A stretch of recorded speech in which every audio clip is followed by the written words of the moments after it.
All right. So we have a very special guest today on the advisory booth, a German legend, probably one of the best players ever, especially American, to have touched the BBL. It's still called the BBL, right? Just different sponsorship.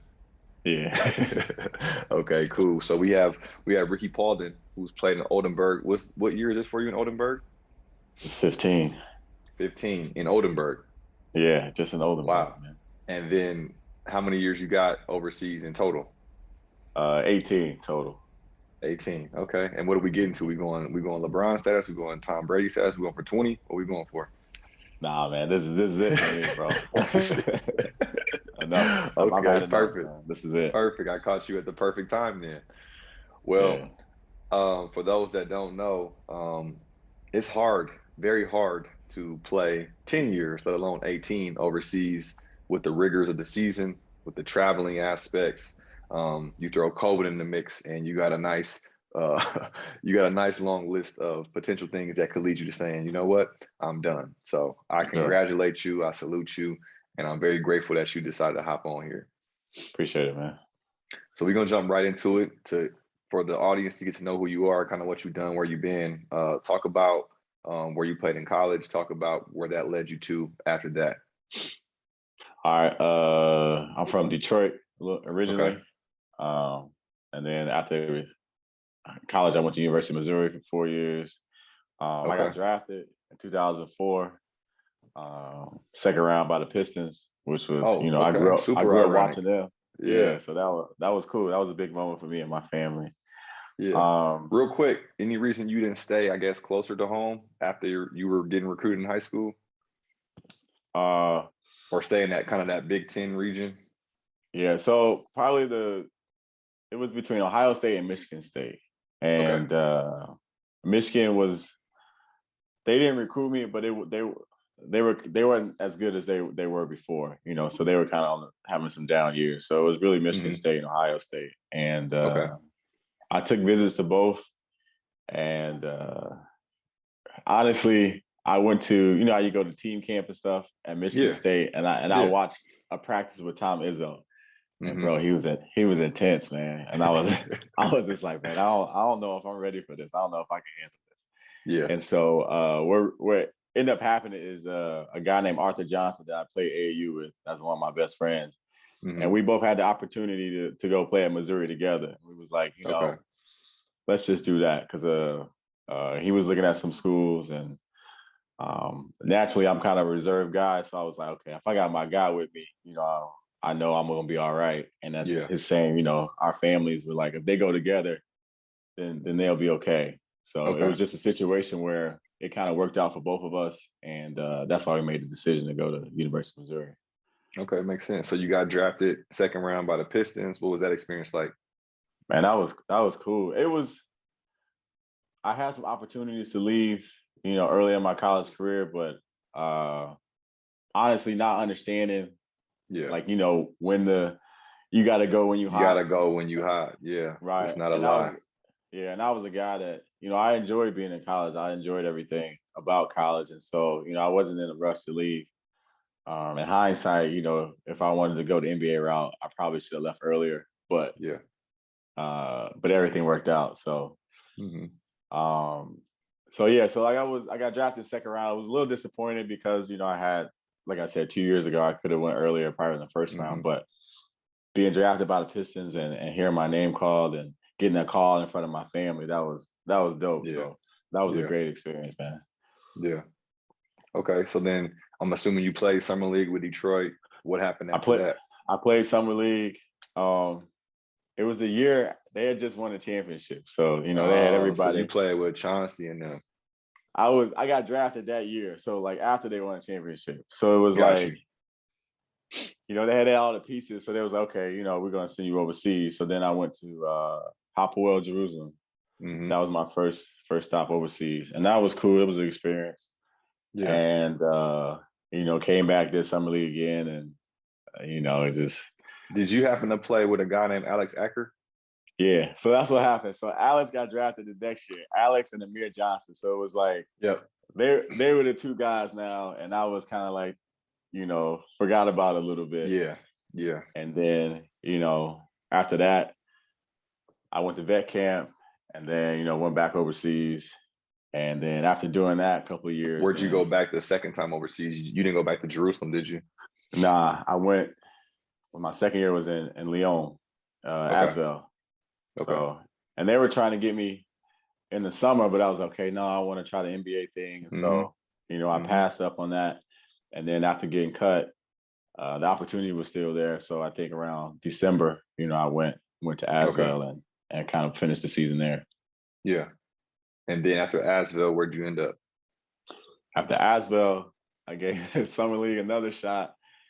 And then I went to same Gravelines. Team with Detroit, or you play with a different team in Summer League? No, I played with a different team. Where was I?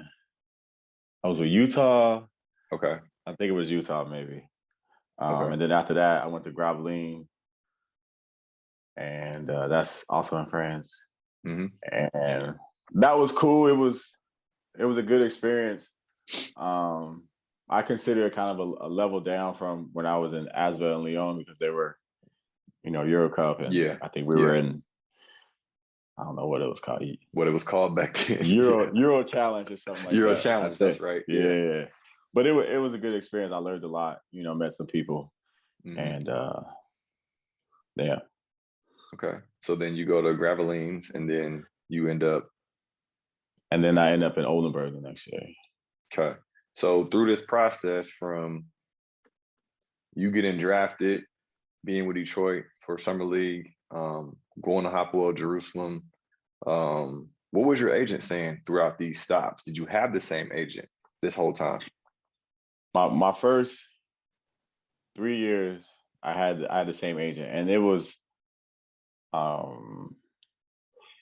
was a big company. I was with Octagon, and so I had a U.S. agent, and then it was like they kind of just hook you up with another agent overseas. So I had like in Israel, I had an Israeli agent, and then when I was in France, I think God was Spanish or whatever. So we were just kept talking about the NBA, and I kept going to vet camp and going to summer league, and then finally I think my third year, kind of in the middle, I started thinking about more overseas because like I said, when I was at Asvel, I passed up an opportunity to sign in the summer, and I was looking at the money, and I was like, I need to start thinking about the money and start thinking about the opportunity. I had to talk to myself like, the goal is to play basketball professionally. Now, when you look at the NBA overseas, that's a little details, but it was like, okay, do you want to play basketball? And you have an opportunity, so you might as well take it, man. Okay. And so I ended up firing my agent the third year and getting with somebody who was more focused on overseas because I made a decision that was going to focus on that. Right. It seems like you're a very introspective kind of person where you've had a chance to look back at not only your strengths, your weaknesses as well. And what I hear in the tone and your voice is, you wish you could have made maybe some different decisions now that you know more. So what came to my mind was when you were changing the agent and you were looking at your seasons in the first 3 years overseas, what do you think it was that didn't push you over the hump to get a real look in the NBA? Because no different than you saying you should have left when you were hot in college, right? You understand that. Do you look back and say, I didn't do this enough, or I should have did a little bit more of that? That's a good question. I'll say for me as a player, I'm a player that I got to get comfortable in the situation first, And so I think like my stop in Jerusalem, like I was just around so many vets, and they were kind of giving me the game and kind of teaching me how to, how to maneuver things. Because I got there like, I just got drafted. It's gonna be like this. I'm gonna take over, and it was kind of like I struggled, man. Like I had a good preseason. I remember I had a dude. He was a vet, and like I was killing the preseason, the tournaments and stuff, and he was just chilling, man. Like I was like, man, this dude, he all right. And then when the first game come, he went to a whole different mode. And I was like, okay, now I see it. And who were the vets there you were leaning on? I had a guy named Kamani Friend. Okay. I ended up I played him against him in college. He was older than me, but I played him in college. Will Avery. Yeah. Duke. Yep. Jason Wells, he was a guy that kind of played overseas a little bit. Okay. And I had an Israeli dude, a legend, Jaron Shefford. He Okay. played at UConn, and he was the man in Israel, He was man. like, because when I was there, I guess that would be comparative to obviously Caspi, but there was Lior Elial, Yeah, yeah. and there's a point where I can't remember his name though. He played till like he was like 43 in Israel. But anyway, Yeah. Yeah. So it was those guys, and they kind of, yeah. I So don't they know, were kind of Magic. looking at you. They were kind of looking at you like, here come the rookie. We're gonna let him have his shine in the training camp. Yeah. But when the real season started, we're gonna show him, how this really go down. They turned it up. They went to a whole nother level, man. It was Okay. crazy. So that year, you feel like you could have did what better as opposed to the Asvel year, or to get you over that hump? Going back to the original question. I feel like it humbled me. Like it Yeah. because at that time, I think the thought was that, okay, the NBA is still up here and overseas is a little bit, the players in Europe are a little bit lower, even though we had a Right. lot of players that were making a jump from Europe to the NBA. I think it wasn't really people. Well, I will say, like me as an American, I didn't think that they were going to be that good or it was going to be that Yeah. difficult for me. And Yeah. so I would say it was more of a humbling experience. And then going into my second and third year, I kind of, from the jump, I was aggressive. I was, Okay. I worked on the things feel like I needed to work on. I think for me, Mm-hmm. I was never really strong with the ball. I was always Mm-hmm. better off the ball and attacking. Yeah. And so I think that probably would hurt me as far as making the NBA. Okay. I got you. Because at that time, compared to now, and you can agree or disagree, it felt like the NBA wasn't as specialized as it is now. Yeah. It felt like back then they wanted you to be able to do a little bit of everything well, as opposed Right. to now where it's like if you shoot corner threes and you can guard, you're in. If you can get every rebound on both sides of the ball, Tristan Thompson-esque, you're good. Or if you can be the best shot blocker that we've ever seen, Robert Williams, you're fine.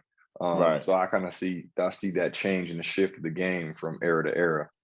Yeah, that's a good assessment. I agree with that. Okay. Okay. So then we get a new agent. We're focused strictly on staying in Europe and building this career as you've been humbled by your experience, but also reflecting on, okay, when I was a kid, the goal was to play professional basketball. Yes, in the NBA. But if I'm really being honest with myself, I've already kind of checked this box. So now let's build on this. Let's see how far we can go. Would you say that's fair? Yeah, that's fair, man. So you get to Oldenburg, and what is the turning point or the turning factor about either the team, the city, or Germany itself to make you want to stay the duration? The difference for me was one, I just got married. Okay. And we had my first son on the way. Okay. And so it was a situation where I was like, okay, I kind of want to be at least in one country, for a couple of years. Because to that point, I each year I went to a different team. Mm-hmm. Mm-hmm. And I remember getting to Oldenburg, and on the side of the arena, they had a mural of a guy that was playing there. He left, but he was one of the guys American guy. He had brought the team up from the second division. He was a big part of the team, and he had a mural on that. And I was just like, yo, that's dope. Like I'd like to have that one day. Not thinking that I get it in Oldenburg or something like that. Right. But right. That made an impression on me. I just wanted to be in a place where I can contribute, and I kind of wanted to be in the same place. Like I said, I was married and I was getting ready to have a kid, so I kind of wanted some stability. And so those things were in my head, and the thing that Oldenburg preached were, we're gonna build a team that's gonna stay together for a couple of years, fill in the pieces.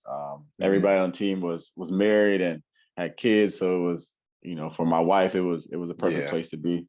And so those things kind of factored into my decision. It's funny you say that, man. I'm not saying our stories are parallel because I didn't make it 15 or 18 years, but when I went from Hapoel Tel Aviv to Bros Baskets Bamberg at the time, they were really playing really well under Coach Chris Fleming, who recruited me, and then I ended up playing for Trinchieri. But it was the same kind of dynamic going in my head was, I tried summer league, didn't work out with the Nuggets. I did summer league 2 years before that with the Bobcats. It wasn't that I was getting older, but I was becoming more grateful in my approach to say, okay, I am playing professional, like you said. I'm having fun at it, and the money is really good. So why not just try to do the best I can? And we were married. I think we were already married, but we were thinking about having a kid, like you were saying. And the way we were getting treated by Bamberg and everybody else there, like you said, was married, had kids already. It became a very comfortable situation where I was like, okay, I could see myself playing here for a few more years if I needed to. So it's funny how the game kind of points you in that direction, but also life and responsibility points you in that direction as well. Definitely. So you get to that first year, and is this the year where you guys win it all, or was it the next year? The next year we won it all. Okay. So tell me about that first year. What was the adaptation from playing in France, different kind of style of play, playing in Israel, different kind of style of play, to adapting to Germany and having success? The first year for me was, I'll say we didn't have that many Americans. It was me, we had Jason Gardner. Okay. And then we had another big fella at the time. And then my coach was from Serbia or Croatia. Okay. And so we had a bunch of like Serbia and Croatian, Bosnian dudes. And so that was my first experience with those guys. And they were great, man. They could ball. And so, and that was my first time not playing in European competition. And so it was kind of a different, like rhythm to the season. Like, you had a whole week of practice to prepare. And but like I said, everybody had a family. And so it was the first time where I just like kind of like bond with the team, like off the court. Like we all got together, whether, I would say Europeans in general, when they celebrate a birthday, they invite everybody. When it's their kid's birthday, they invite you over, and it turns to a party for the adults. So that was something, and that's something that helped my wife out a lot. I think when you join this overseas journey, when you have a wife or a girlfriend, you don't realize how hard it is on them, and the toll it takes on them. So that, that helped out a lot. And we just had a team that clicked, and I think that year in the playoffs, so Oldenburg had missed the playoffs the year before. And so that year we ended up beating like Bamberg in the first round or whatever, which was big. And I think we played Berlin, took them to maybe 3 or 4 or 5 games and lost. But, so we had that momentum going into the next year. Okay. Did you guys get more Americans that next year, or you said that you kept the same core? And then I guess who did you play during that playoff run to host up the championship and MVP? Yeah, we kept the same core. We brought in a dude, Jaquel Foster, a guy, Ruben Boomshay. He came in at the end of the last season, and then kind of he signed again for the next year. We picked up a guy named Jonathan Wallace. He played at Georgetown. Okay. But pretty much kept the same core with the Balkan guys and the coach and things like that.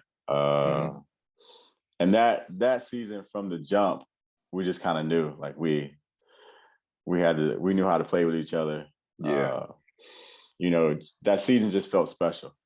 And I think we ended the season going to playoff on like a 10-game winning streak. And then, I think we played Frankfurt, Bamberg in the second round. And then the championship, we played against Telekom Bonn, who had beat Berlin. So that was a big deal for them. And it was just, And that final series was just crazy, man. Yeah. Okay. And then from there, you stay with Oldenburg. Do you guys, after winning that championship, you go into a European tournament or European league then, or does it take another couple years before that? So back then it was different. It was like when you won the championship, you were in EuroLeague. Right. Okay. I wasn't sure if it stayed that way. Yeah. So we went. We went that next year to play in EuroLeague, and that's a whole nother level. Like we were a good team, but I would say we weren't a EuroLeague team. Okay. So how was that experience? Was it more so just budget compared to the powerhouses of Europe, or was it more so dynamic of coach, culture versus everybody else that has a foundation? I think a little of both. I would say more budget and Yeah. kind of, you know, more like they had a 8-man rotation that was all Yeah. legit guys, and we had our 3 or 4, you know, that could really rock. Yep. But Yep. but that was fun though, man, because I was, you know, I heard about EuroLeague, but I Right. never played Right. it, and then you just to experience it, man. It was fun. I think Panathinaikos was in our group. Okay. Real Madrid, Procon, which was that was one of the top Polish teams at the time. Mm-hmm. Mm-hmm. Milan. You had some nice forget the teams. You had some nice travel destinations, bro. We had some. I think my wife probably went on every trip that year. I don't man. blame her. My wife would do the same thing. They was everywhere, but it was fun, man. Like we didn't fare too well, but it was fun. I was gonna ask you, what did y'all get any games? Did y'all win any games? Bro, we won the first game in Poland. Just like we were just like, okay, like we just gonna go out and ball, like no pressure or anything. Our point guard, Jason Gardner, he got hurt before we started EuroLeague, so we were already undermanned, and we just we just went out and balled, and I think we kind of caught him by surprise. Yeah. And then, but then after that, it was over for us. It was I over. hear that. It's funny you talk about the 8-man rotation, because I try to tell people that bodies are important. You need depth, no matter what team, no matter what level you at. And when I was with Hopperwell, playing Maccabi was like playing against Goliath, because you got 5 of the Americans, right? But again, the budget comes into play. So I remember we at Maccabi, and I'm going all out. Like I have like 23 or whatever. I'm shooting a lot. And I'm watching Joe Ingles. We at the free throw line. This is the year that they won the EuroLeague. We at the free throw line. He was like, "Man, you're working too hard." I said, "Joe, I don't have 7 other me's out here like you." So they end up beating us by 40, but you know, they got Tyrese Rice coming in. They got him coming in. You got a triple team Sofo at the time. You had David Bludenthal, one of the best 3-point shooters ever in EuroLeague history. So I know exactly what you're saying when it's you and your core 3 or 4, but you tired as hell by the time the third quarter comes, and they just running them in back and forth. Just running in. Yeah. Yep. Okay, so you got the EuroLeague experience, and then that next year, are you guys back in the playoffs? You guys make a run and repeating? Where are you at there? Let's see. The EuroLeague year, we finished the league in the BBL first. Oh, okay. But we lost in the first round of the playoffs. It was like the Braunschweig. So it was like 1-8. Okay. And we won the first game. And then I think they won in Braunschweig, and then they just I think we kind of just ran out of gas. Yeah. Kind of ran out of momentum a little bit. And, you know, when you're the AC, you don't have any pressure. You just go out and ball. You just hoop. You just hooping. Yeah. Yeah. So we end up losing that series. And then the next year, I can't remember the next year. So many years, man. Hey, look, this is all good. I'm not expecting you to remember everything. You know, I think, we were in some European competition that year, and I think we had a pretty good year. Who did we have that year? I don't even know, bro. That's a long time ago. You good. No pressure. All right. So you've won a championship. You're named MVP. You've been selected to all-star teams. You've been selected to the all BBL team. And during this time, as we shift the conversation to the core of this, actually, wait 1 second. I got your Wikipedia up before we get into the core of this interview. There's an award and honors list. Have you seen your Wikipedia? Nah. Okay, this is great. I love it when this happens. Okay. I love it when this happens. One of the awards and honors. So it's got you 2003 second team All Big 12. They got you as a Wooden Award preseason finalist, and then it gets real personal. These next 2. It says you scored 36 points in the tournament against Marquette. True or false? True, true, Okay. You made 9 3-pointers in that game. True? true. Yeah, Okay. It says you're the 7th highest all-time scorer at Mizzou. True? true. It might have went down somewhere now. Okay, no worries. Now this is the one Top that had 10, me I laughing. think. Okay. This is the one that had me laughing. It said most points ever scored on former NBA Hall of Famer Dwayne Wade in a single game. Is this true Who or wrote false? that? I don't know. That's what I don't know if that's true. We played the tournament game. We played Dwayne Wade. Yeah, I don't know if I'm that's. putting the pieces together. I'm sure Kobe probably dropped 40 on him. No, or no, it's something. saying in a college game. In college. Yeah, I think you hold this title, man. So you got to start. That should be your tagline. That's what I'm on your most points ever scored on Dwayne Wade in college. Yeah, I do basketball camps in the summer, so I'm gonna start telling the kids. Hey, there you go. Nah, man, I ain't gonna do that. I thought that was a very interesting award or honor that was on there.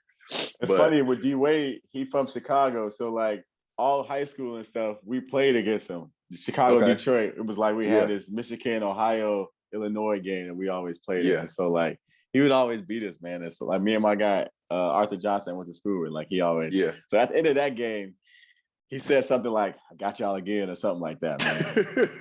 But that was a tournament when D Wade like they went to the Final Four. That's when to another level. Kind of took off. Yeah. Man, I thought we had that game too. Yeah, that's a good one. So, okay, now I'm going to get into the meat and potatoes of this. So as I'm looking at the stats, also on Wikipedia, if you needed to know that, in your career, I mean, it's pretty consistent from start to finish in terms of percentage, in terms of free throws to 3-point. Your rebounds kind of went down a little bit as you got older, but you probably hadn't had to do the same kind of role, obviously, from when you first got there to the end. And I'm very curious to know, at what point in your career did you really start taking the physical aspect of controlling your body and making sure it was ready to go for this journey you're on? I'd probably say that year we made the championship run. Mm-hmm. I was that summer before. That was probably the hardest I worked out. Mm-hmm. Just like on the court, playing basketball, in the gym, and lifting. I'd hired a trainer. So this is summer 08? Yeah, summer 08, going to the 09 season. Yeah. So I hired a trainer. And I don't know, I think I just made a commitment that I was just gonna go hard and try to see what happens. And I just kind of challenged myself. And I've always been, I've always worked hard, but I've also known that I've been blessed genetically. Like, I've been pretty athletic. I can jump pretty good. My body was always, I could always, get tone and stuff. Yeah. But ever since college, I hadn't really, worked on my body and was in the gym like I normally was. And so, I don't know why, but that year I made a commitment and said, I'm really gonna, really gonna go after it hard. And then ever since then, that's kind of my summer has kind of been that regimen. And now as I got older, I started to take some things out and kind of focus more on rest. But from there, probably about 4 or 5 years straight, I just, always just went hard in the summer. Okay. So when you look back at it, going back to that retrospective question, do you wish you would have done more or less in college? Because when I talk to a lot of guys that play D1 level, Power 5 level, or the other levels, there seems to be this narrative that college works in terms of the lift, but usually it's a football-based lift, at least back in those times for me as well. Do you wish that it was more tailored to basketball? You think you would have even more kind of longevity? At Missouri, I was blessed that we had a guy. He's actually with the Utah Jazz now as a coach, but back then he was our strength and conditioning coach, and I think he's been in the NBA with like Atlanta and stuff. But he was really focused on basketball, so I was lucky on that. on that point. Okay. So like everything we did was catered to basketball. Okay. And so for me, I wish I would have been in the gym more in On the college, court. on the court. Like Got you. just because I've always been my European career, I've always been a pretty good 3-point shooter. But in college, Yeah. I was more up and down because my game was attack the basket, get to the Yeah. rack.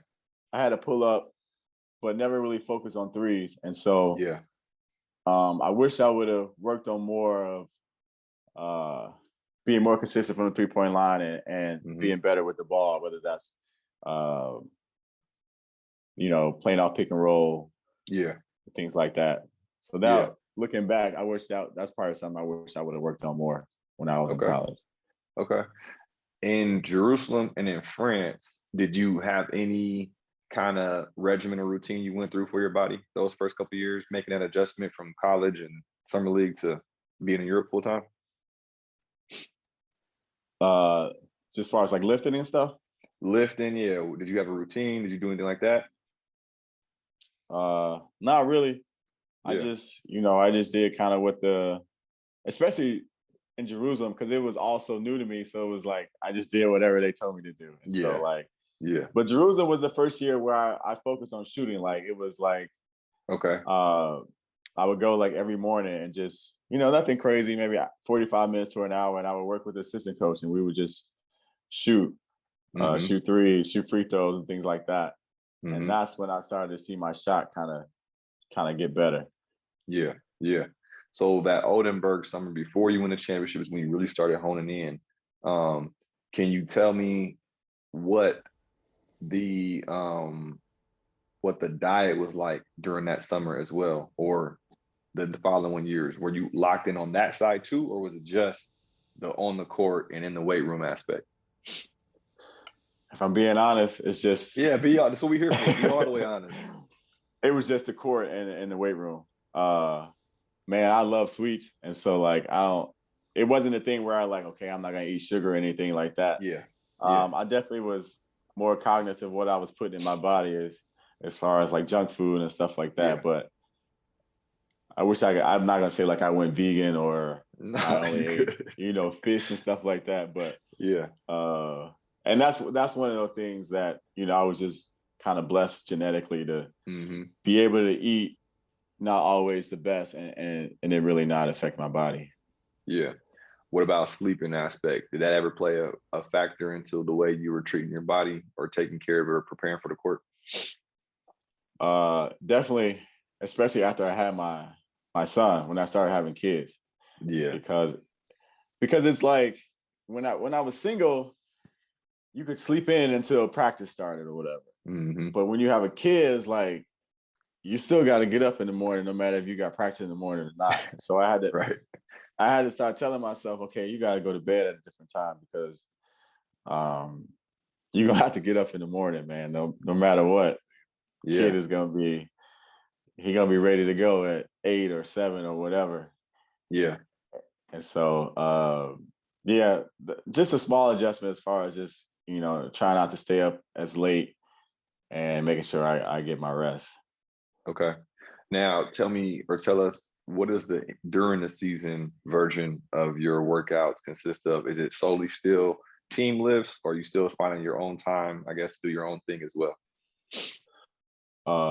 As I've gotten older, I've had to find time for my own stuff, and it's more like flexibility.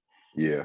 And make sure I stretch, and with all these things now, with using the Normatec and the Game Ready, and all these massages, I had to start doing massages.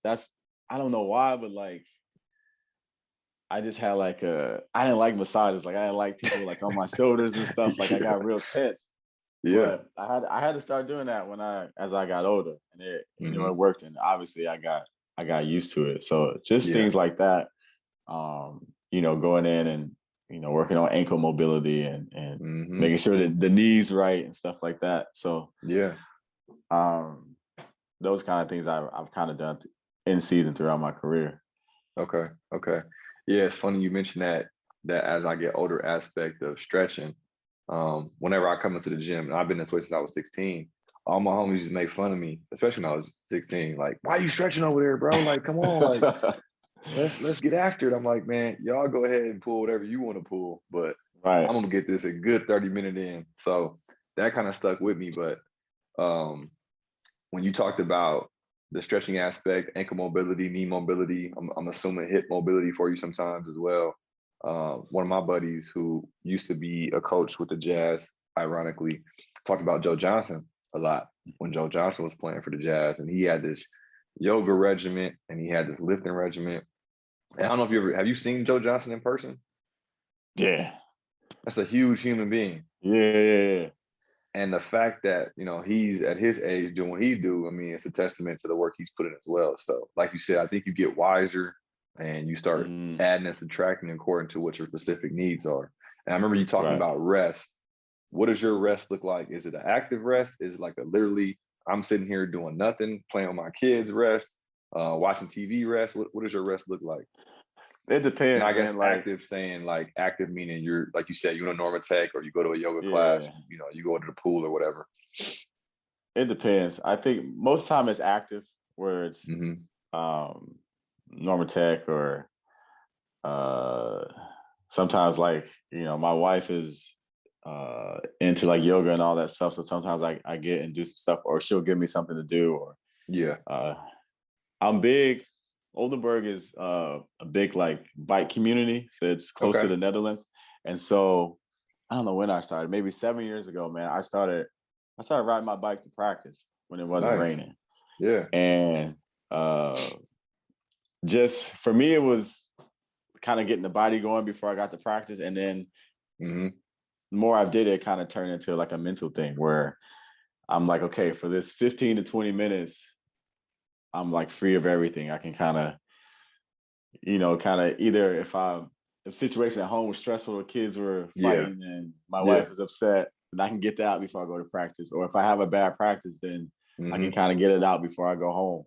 So it was more active rest. Sometimes I just say, okay, I'm not doing nothing. I just mentally, I'm like, all right, man, we've been practicing every day. We've been on the road. I've been seeing y'all too much. I ain't coming in the gym. I don't want to see y'all until tomorrow. Till I have to. Yeah. Okay. So it's a mix. Yeah, I think you need that balance, man. That biking it sounds dope. I wish, because when I lived in Israel, I mean, I wouldn't say across the street, but probably a 10-minute walk. And I used to walk to my games. And like you said, there's something about just being alone, whether you got music or not, and you just kind of with yourself and your thoughts in your mind and prepare in different ways than just driving and being around the same people every day. So yeah, for sure. From 20, let's see, it says from 2013 to 2018, you've either made first or second team BBL. And if I'm doing the math right, 2013 would have been year, 10?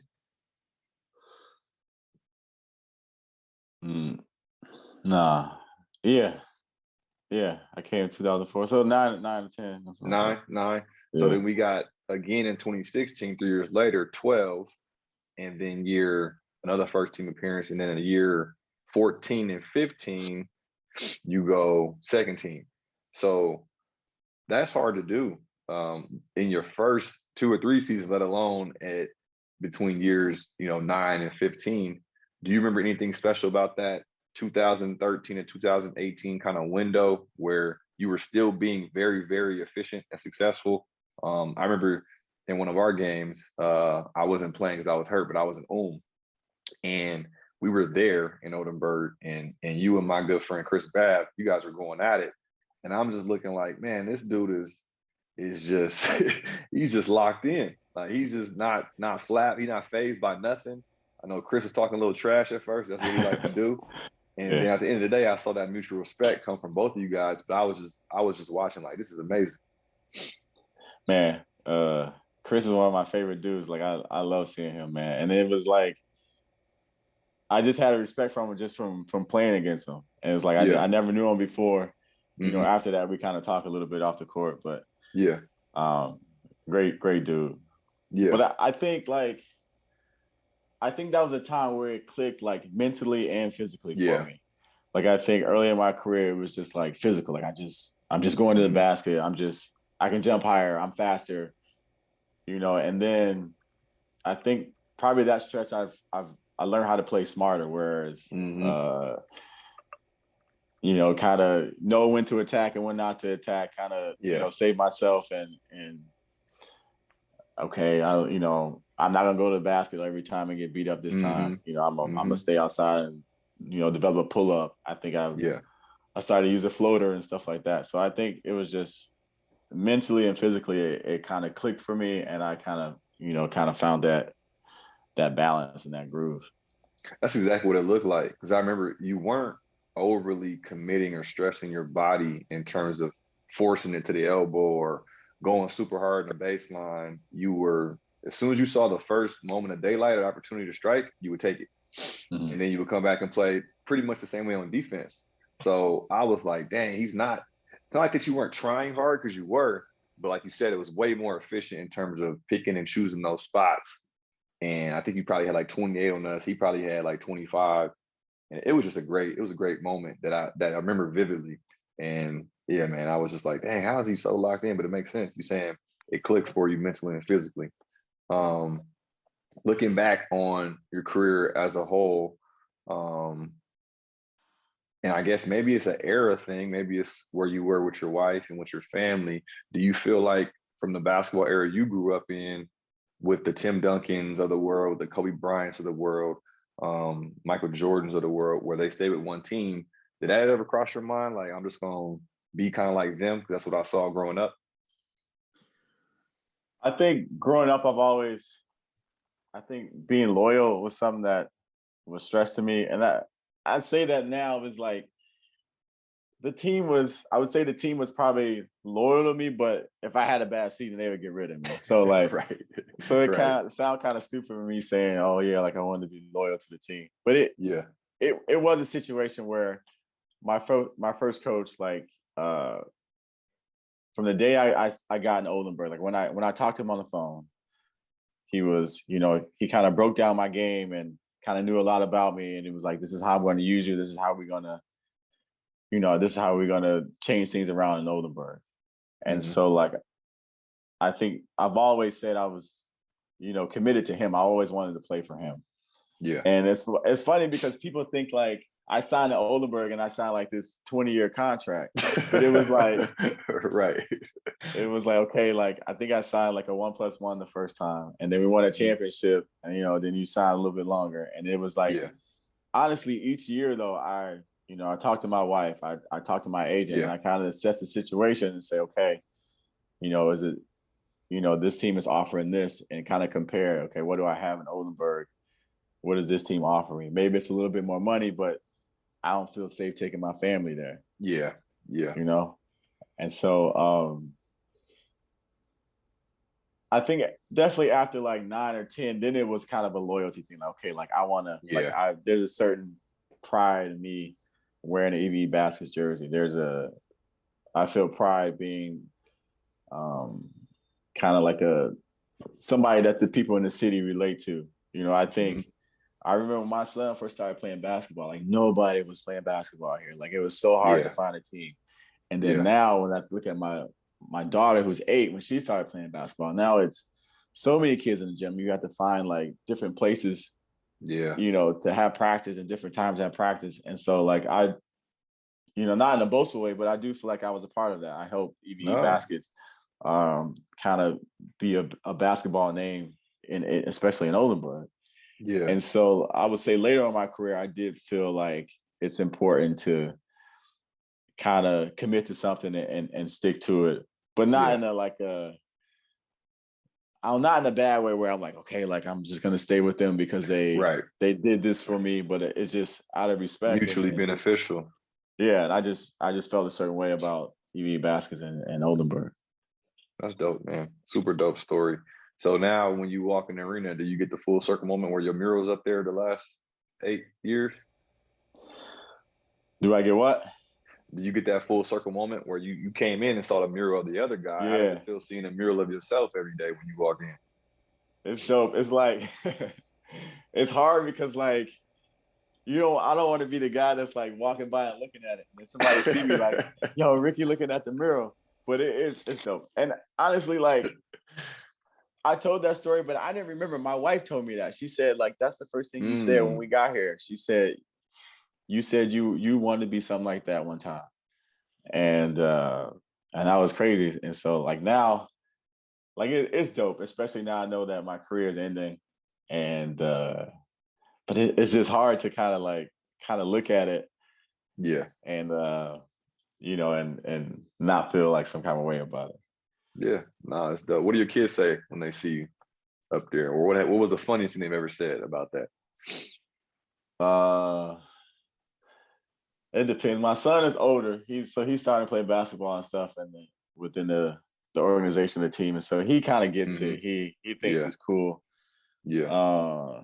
My daughter is the funniest because she thinks it's like annoying. Like she's like, "Oh, there's another picture of dad," or She can't get away from you. Yeah, my friend brought this to school. Can you sign it for him or whatever? And she kind of gets annoyed with it, but at the same time, they embrace it, and I think they like it too. Yeah. So do you and your wife, you probably get this question all the time, do you guys speak German pretty well, or?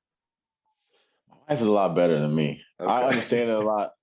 Man, I think just my personality naturally is like once I get comfortable, like I said, like once you get to know me, like I'm talkative, but naturally I just don't I don't engage so much. And something I'm working on, but I talk about my kids a lot, but since when they started getting involved in school and sports and stuff, and then you start meeting other parents, then you kind of had to brush up your German a little bit. So yeah, I would say my wife is definitely better than me. I can put something together. Yeah, you survived. You survived. And if people see I'm struggling too bad, they just start speaking English to me. Yeah. I've gotten that a lot there as well.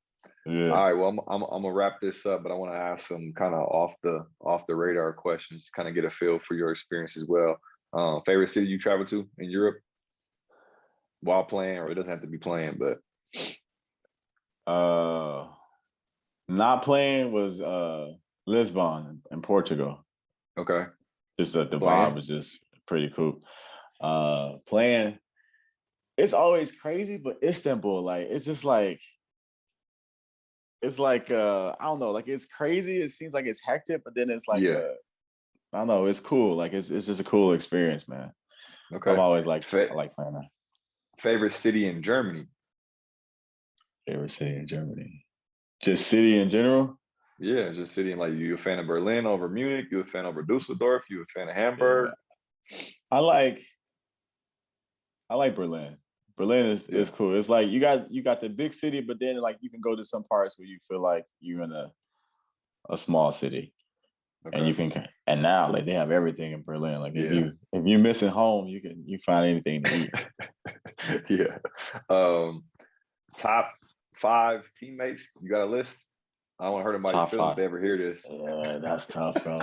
But there's definitely some people that I definitely enjoy playing with. I say Chris Kramer, that's my guy.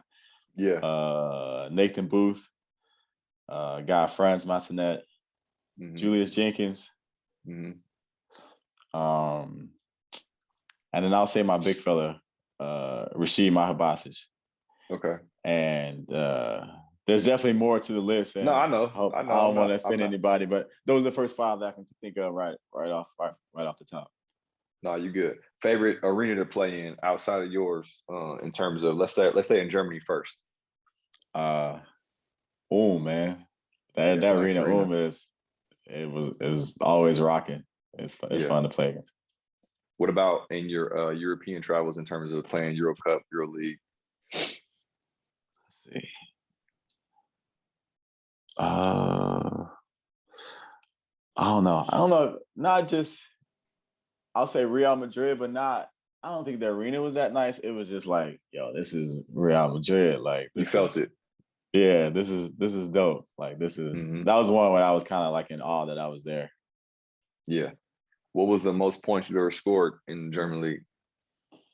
I think 36, 34, maybe. Who was that against? Carlon. I don't Okay. know if they was I don't know if they was in the Okay. league when you was. They were. Yeah, they were. The Okay. Merlins. Yeah. Carlon. Their gym is awful. If I remember correctly, the I floor think was terrible. they're doing well now. So I think they thinking about building a new arena. Okay. Nice. Yeah, So my guy that'd be Dwayne good. Russell played there a couple years ago. He had a really good Yeah. year. Yeah, I remember. And what was the most points ever scored on you in Germany? I don't even know. I'm sure Chris Bad probably gave me 30 Okay. pieces, something like that, for sure. Okay. What's your least favorite arena in Germany? Oh man, you're gonna get me in trouble, bro. No, nah, you good. Nah. All right, let's see. You played in Gießen, right? That now it's a lot of history with Gießen and the team, and it's nothing against the team and the organization, but like the locker room it is terrible, man. Like I think I'll say at least the last 4 or 5 years didn't have hot water when we had to take a shower. Okay. Yeah. And so at least Gießen is probably my least favorite. Okay. And what's your go-to food? Like, what's your favorite European food? Is it the German food? Is it Italian food? Is it French food? I mean, I would say probably Italian food, like pasta or something like that. Yeah. Pizza. I will say in Germany they have around the winter time, like Christmas, New Year's, they have this thing. It's called Grünkohl. It's basically like kale with like kind of like sausages mixed up into it, and you eat it with potatoes and things like that. And I like it just around that time because it's like a wintertime kind of food. But that's probably my favorite German dish. Okay. All right. And then going back to what we were kind of talking about earlier, and be honest as always, you've been honest and great for us. Anything you would change about your experience, whether that's in Oldenburg, your overseas experience in general, or even that those summer league experience? Of course, you feel like everything happens for a reason. I think, like I said earlier, like thinking about the NBA route, I think, I think I would have left school earlier. When you say like earlier, your freshman year, sophomore year, junior year? It was after my sophomore year, we went to the Elite Eight. And I kind of had like a good tournament. And so that was one. And then my junior year is the year we played Marquette in a tournament. And when I had 36, that was like my last game. And so, I could have left in. I think more than anything, just I wish I would have maybe focused on overseas sooner. Like it was at some point, it was just like, okay, like I got to make the NBA. I got to make the NBA. I'm going to do this. But looking back, I wish I would have focused more on that sooner. Okay.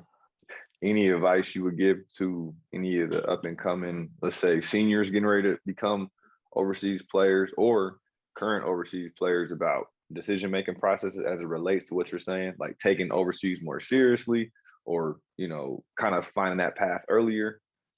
Yeah, I think there's a lot of things I would say. I would say one, like, yes, it's a business and you want to make the most money you can, but money isn't everything.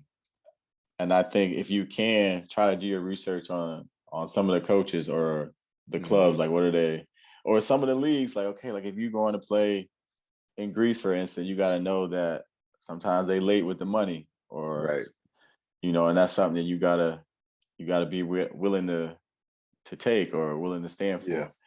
Yeah. I would say also, like, I always tell my young guys, like, even if you beefing with a coach or if it's not going well, like, still try to be professional. Like I would say, like, don't give them anything bad that they can say about you to the next club, because best believe the coach they call your next team is on call. Calling. And whether they listen to it or not, you just don't want to put yourself in that situation. And I'm not saying like, don't stand up for yourself, or don't just take anything. But at the same time, like you kind of got to be professional and look at it as a business, and it's not always personal. Yeah. For me, the last thing is, like, I think embrace being in Europe. Like it's not it's not Chicago, it's not LA, it's not where we're from, so it's different. But like you gotta, if you go into it with an open mind and just trying to, try to get a little bit of the culture, try to, live a little bit in the city, I think that'll make your experience, that much better. Yeah, I couldn't have said it better, man. I got two more. What was your favorite season? The championship season, or is another season that stands out for you?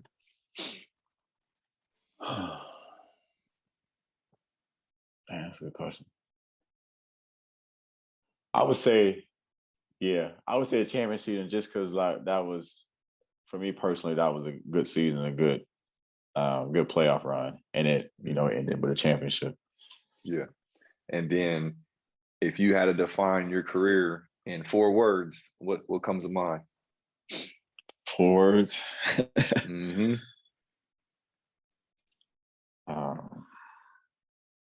Man, that's tough. I know in the beginning you said humbled. I don't know if you want to start with that one. That's a good one. I'll start there. Definitely humbled. Okay. Appreciative. Mm-hmm. Just this.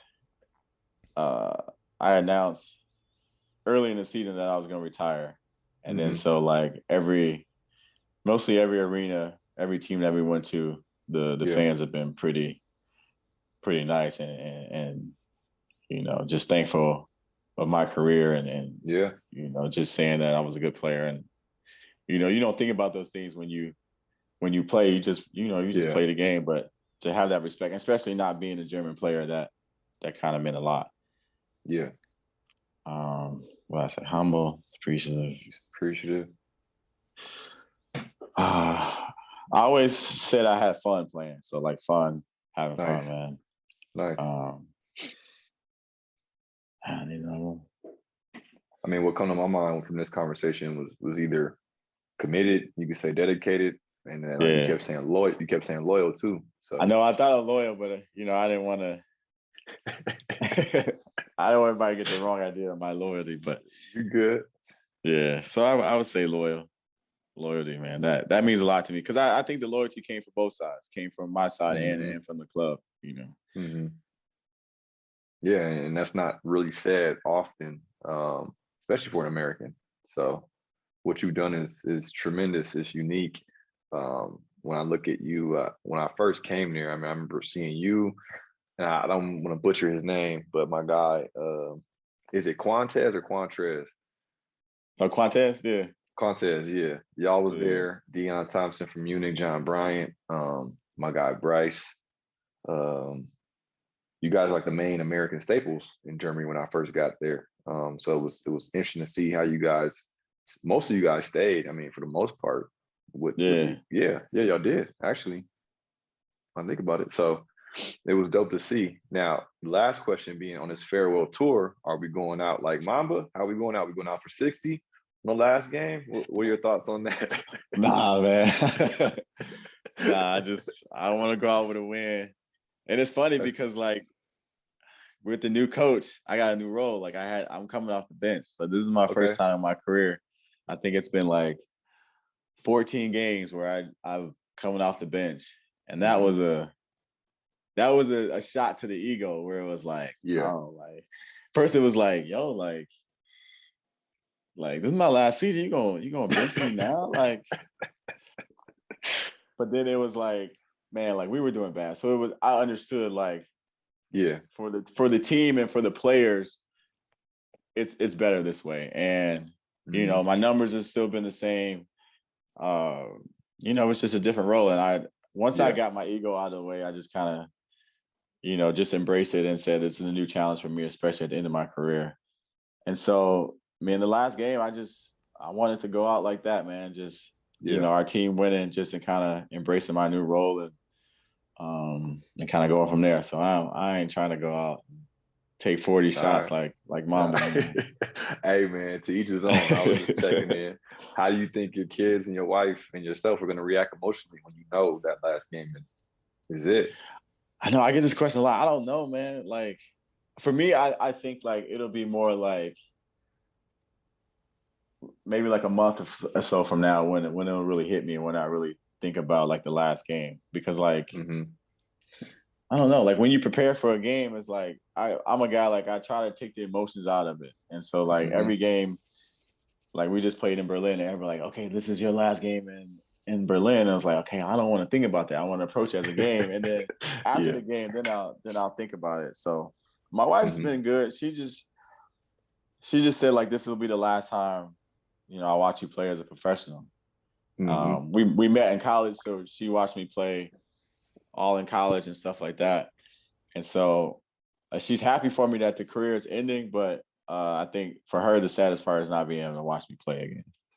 Yeah. Now that's dope, man. Because I know that's what my wife's like. She talks about that because I didn't know my career was gonna be over when it was over. So I couldn't tell you how many points I scored in my last game because I didn't know it was gonna be my last game.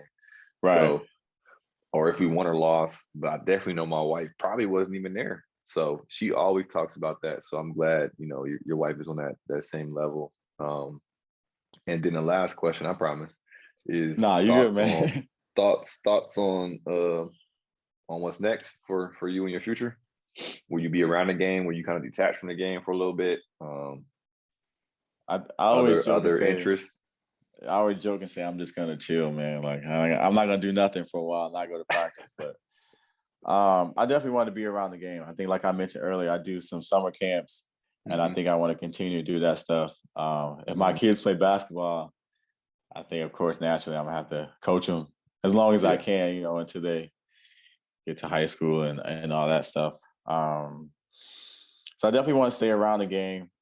I definitely want to continue my relationship with the team here, Okay. um, whether that's working with the youth program or uh, kind of being the face of some of the things that they want to accomplish here as far as in the community.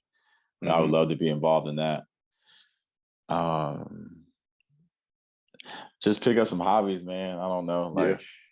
like start doing more yoga and There you meditating go. and just some things like that. But also, I'm kind of like I kind of want to see where this next phase takes me. I don't know, man. Yeah. This is we talked about a little bit earlier. This is the first time in my life where basketball doesn't make the decision. Yeah. Whether it's in college, it's after high school, it's like you go to college, and after college, it's like okay, you go overseas, and then each year Mm-hmm. it's you got this summer, and then in August you got to be back overseas. Right. So now this Right. is the first time where I have to kind of make a decision on my own and kind of stick to it. Yeah. So Yeah. I'm looking forward to it. It's scary a little bit just because it's something I'm not used to, but um, also I'm excited about it. No, that's dope. All right, man. I'm gonna leave you with that. Thank you so much, man. I think you shared so much information and knowledge with the audience. I know I've learned a lot myself about you and the game in itself, and I've really enjoyed getting to know you as well. Like you said, for somebody that's reserved, I'm on the opposite side. I'm more extroverted, but I feel like this was Yeah, a good meeting of both of those worlds, so to speak. And I hope you enjoyed it as well. man, I had a good time, man. It was a good conversation. Appreciate it. You having me, man. Yeah, man, no doubt. Well, thank you. Good luck in the rest of your future endeavors. Hopefully, Thank I you. can tune into this last game. And yeah, man, congrats on a hell of a career. Appreciate it, man. Thanks. You got it.